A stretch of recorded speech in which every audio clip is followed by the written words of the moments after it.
চিল্লে চিল্লে, আর আপনি শুধু আমিন আমিন বলতে থাকলেন, সালাম ফেরার পরে কপালে দুঃখের সাথে হাত দিলেন, হ্যাঁ, এসব যদি করেন তাহলে আপনার আমল করে আপনি রবের সাথে সসম্মানে মোলাকাতের জন্য প্রস্তুত না।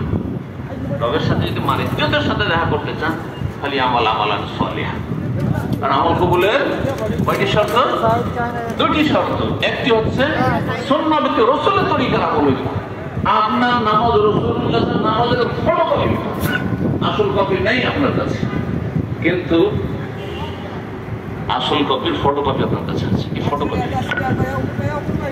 ওয়ালা ইউশরিক বিইবাদাতি রাব্বি হাদা, আর তার রবের ইবাদতে কাউকে শরীক যেন না করে, শিরক মুক্ত হইতে হবে, তাওহীদ ভিত্তিক হইতে হবে, ইখলাস ভিত্তিক হইতে হবে, যেন ছোট শিরক বড় শিরক না থাকে। এদিকে নামাজও পড়ছে, রোজাও রাখছে, হজ যাকাতও করছে, আর এদিকে তাবিজও বেঁধে আছে, এদিকে হাতে সুতাও বেঁধে আছে, এদিকে টুটকা ফটকা তো বিশ্বাসী না। না, এমনটা যেন ওয়ালা ইউশরিক বিইবাদাতি রাব্বি হাদা,